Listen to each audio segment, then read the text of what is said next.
So people of the Arrowverse, welcome to a brand new video, and this one, maybe as you can tell from the title, is a very, very exciting one because we just got a very impressive trailer for Crisis on Infinite Earths. So as usual, I'm going to go ahead and play the trailer, and then I'm going to try and break down everything we see in the trailer, and trust me, some of it, if you haven't seen it already, is yeah, wow. So without further ado guys, let's play the trailer.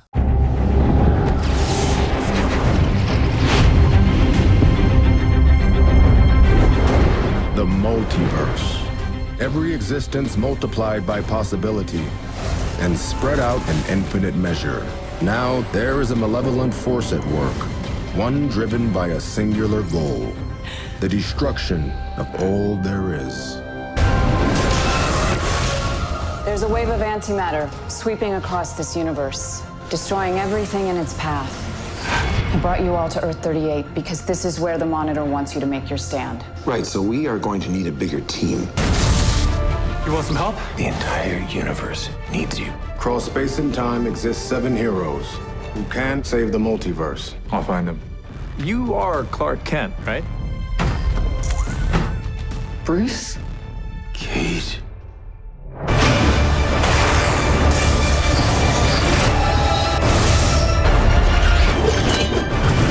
We need your help to stop this antimatter wave. All right, then Flash.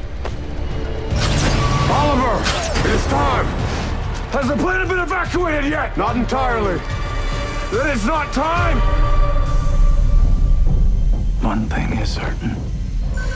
Everything we know, everything there is, and everything there ever was, is doomed.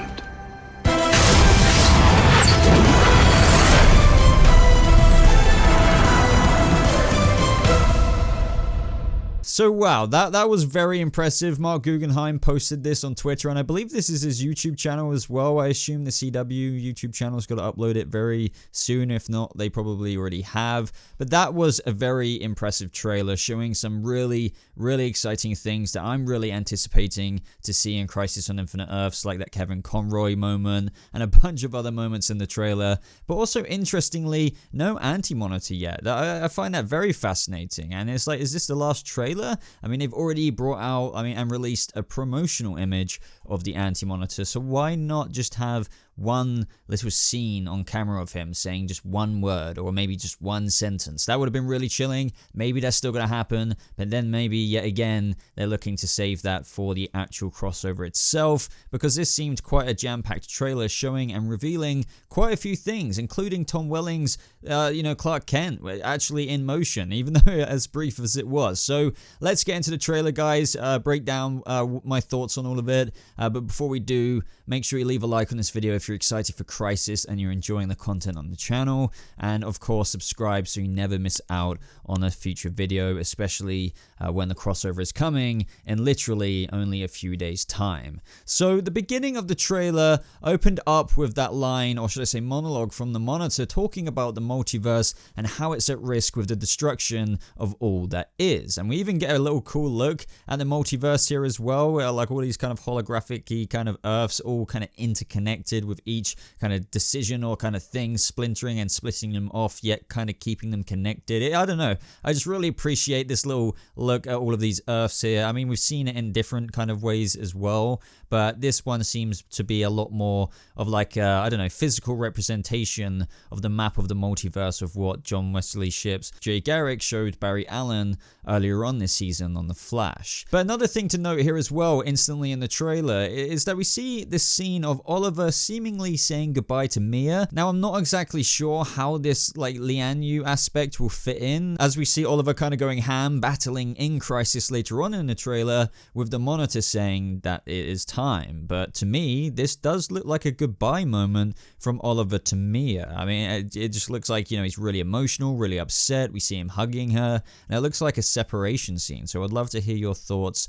on this in the comments down below. Now, moving swiftly onwards, we see that Argo is getting getting wiped out, which gives us a very distraught Supergirl. I really can't wait for this scene. Now, of course, if I remember correctly, which I think I am, Argo is where Lois and Clark were chilling and having their baby, but they obviously survived this, you know, as they make it into the crossover, and we know we're getting the Superman and Lois TV show surrounding like the family dynamic and their child, so I'm sure they're going to survive the crossover, but perhaps this is maybe Supergirl obviously freaking out at that possibility. This is serious stuff, but in terms of everything we see in the trailer, we still haven't seen nothing yet. But that's when we get a shot of quite a lot of the main players seemingly looking at the red skies approaching, and I just love this wave of antimatter appearing on this screen, kind of showing the solar system about to get wiped out, and it's happening at an extremely fast rate. So I think it's meant to be Earth 38 solar system, as we kind of hear Lila talking about the wave of antimatter sweeping across the universe. Then again, maybe it is just another universe, because it seems to be happening at a very fast rate, and we hear her talking about how she brought them all to Earth 38 because that's where the Monitor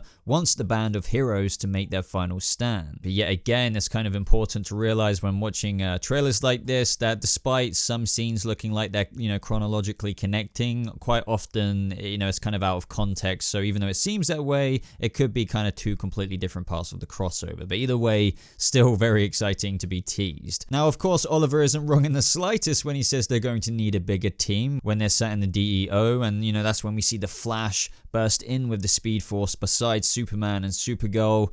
You know, obviously the CW is not going to be able to bring every single little hero from the actual Crisis on Infinite Earth storyline from the comics, but yeah, like we definitely do need a lot more than the people sat at that table and what are featuring in the poster. But I also really appreciate and I'm very intrigued as to what this scene and the context is behind it on the Wave Rider between Oliver and Superman saying that the entire universe needs him, and it just makes me wonder why he is saying it. I mean, could it perhaps be a moment where Superman doubts himself, or you know, was he planning on doing something to sacrifice himself and Oliver is reminding him that the entire universe will need him after Crisis? You know, either way, you know, we know again the Superman and Lois show, which is why maybe he's just pointing that out, saying, trust me, you're Superman, you're going to be way useful after this event. But you know, I'm looking forward to this conversation and the context behind it. This is where we hear the Monitor saying, across space and time there exist 7 heroes who can save the multiverse, which is where we then hear Earth 38's Clark saying that he will find them, which, guys, leads us to that first actual scene we get of Tom Welling's Smallville Superman. I mean, I know we've already seen him in like various photos, but you know, it's just crazy seeing it in motion. I mean, as quick as it was, I don't know, it just makes me very excited, and I trust as you're listening to this now, or if, you know, just after seeing the trailer, you're very buzzed just after seeing this very quick glimpse. Now we see that 38's Clark is paired up with Iris, as we've already seen them in some photos before. But yeah, just the actual glimpse of Smallville's Clark Kent, aka Superman, it is just really insane. And just hearing him say, you know, you are Clark Kent, right? This scene should be really intriguing, as well as funny, but also as well as serious. I mean, because he's going to have to pitch to him saying, please, we need your help, like, please. But I also am just so intrigued as to how the hell this pans out. I mean, you know, apparently Tom Welling only has a couple of scenes at most, so what does he do? Just reject the offer? I mean, I don't really see that happening. Maybe it will just unfold in a way where it's like, I'm just going to look after my Earth kind of thing, and then maybe he dies in Crisis off screen that way. But of course, trust me, I realize how stupid that sounds. But then again, just, you know, with the kind of information of how he's not going to be in loads of scenes, yet he's a Superman, and there's a Crisis on Infinite Earths event happening, yet he's in 2 scenes, it's just like, well, how's this going to work out with his story? Like, is he just going to be like, nah, screw it, I'm going to do some farming? Probably not. But 2 scenes though. Now, even though we did hear Earth 38's Clark Kent say, you know, I'll find them, that doesn't necessarily mean he's got to go and find them all with Iris, because we know that Supergirl and Kate Kane go looking for the Kevin Conroy Bruce Wayne from previous trailers. It looks like they stumble across Wayne Manor, which brings me to mother flipping Kevin Conroy in this trailer. I mean, just wow. Like, we literally get to see Kevin Conroy's Bruce Wayne in his Kingdom Come-esque kind of exoskeleton, which is just amazing. I mean, you guys may have actually seen a photo of this quite a few weeks ago now, just from the top half, but we actually get to see the full-on actual kind of exoskeleton, and it is just a remarkable thing to see. Now, it's important to note that this is an older version of Bruce, you know, Batman, and it's not Earth 1's or Kate Kane's Kane's Bruce Wayne. But of course, I mean, I say of course, but you know, there's different looking Barry Allens and Supermans. Perfect example being Tom Welling and the Clark Kent of Earth 38. You know, but I was about to point out in how they still recognize each other, even though they're not on the same Earths, because I guess they look the same on these universes.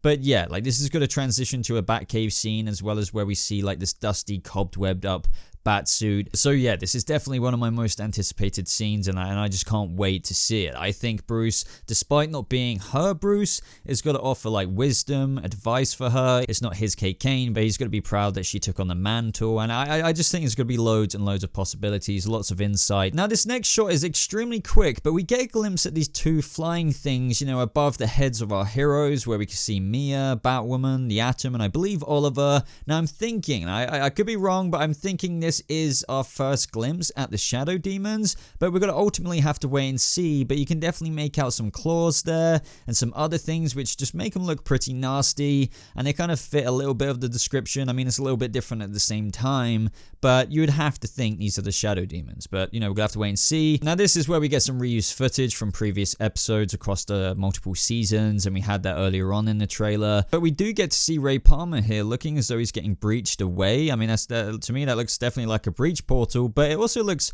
very similar in this blue stuff that's appearing around Barry Allen in the following scene in the trailer, where it seems as though he's standing in Star Labs. But I do love seeing Barry Allen and Black Lightning shake hands when he kind of enlists his help for stopping the antimatter wave. But the next really cool moment is where we see Oliver is going ham, as I kind of teased earlier, shooting these arrows, and we hear the monitor say that it's time, which is when he then responds with asking the question if the planet has been evacuated yet, and the monitor says not entirely, and that's where we hear Oliver say in despair that, you know, well, it's not time then. Like, he wants all of the people to be evacuated. I love the expression on Stephen Amell's face here. Like, you know, you can only imagine the crap that he's been through at this point in the crossover, and I guess, you know, he wants to make sure that his sacrifice is worth goddamn while. But this also, I think, if I remember correctly, matches up to that previous Crisis trailer with Supergirl saying that they can still save some of the people, so perhaps this is just a little bit further down the line there. But after this, we then get a screen showing that Earth 38 has been wiped out by the antimatter wave, and of course, as we all know, or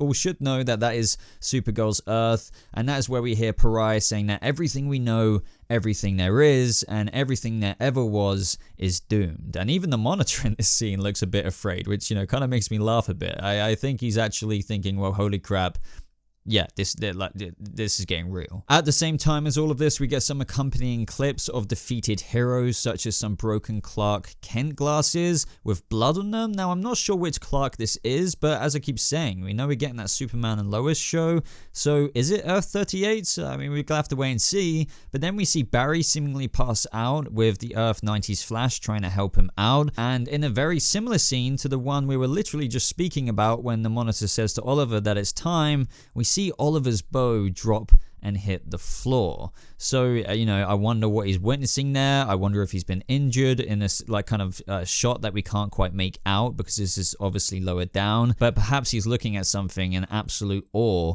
but terror, and enough to cause him to drop his bow. I mean, but we can't really draw much more out of it than that. But it does seem to be in a similar scene to when the monitor said it's time. But as I said, guys, still no Anti-Monitor. I don't think it would have been the end of the world to actually tease a line or a sentence from him. I think that would have actually been only good for it. And as I said, we've already seen the promotional image, and perhaps they only released that because they knew some paparazzi and press were going to get images of the Anti-Monitor in filming. But come on, I think one line, one creepy line, something to do with antimatter or whatever else from the Anti-Monitor, with all the heroes then just looking at them, and then, you know, cut to the Crisis on Infinite Earths logo and, you know, majestic kind of soundtrack to end the trailer would have been a much better way to end it. But, you know, I'm not complaining too much there. It's just a little bit of selfish wants. But that is just about everything, I believe, to do with this trailer, guys. So I would love to hear your thoughts and your theories down in the comments below. Let me know your thoughts and my thoughts. Let me know your additional speculation. Maybe I missed something. Maybe there's something you know that I don't know. But either way, let's get some major hype, because that was quite quite a, you know, significant trailer for Crisis on Infinite Earths, which, you know, showcased a lot more than what I thought it would. So let me know what you were most excited by in the trailer. I'm willing to bet that for a lot of you it was Tom Welling's Clark Kent, but maybe it was Kevin Conroy saying Kate. But you know, I can't wait. So leave a like on this video, guys, if you did enjoy it. Subscribe to the channel so make sure you never miss out on a Crisis video. Obviously, I'll be posting reviews, but also any other video that I post on this channel. And other than that, everyone, thank you so much for watching. I hope you have a lovely rest of your day, and I'll see you all in the next video. Goodbye.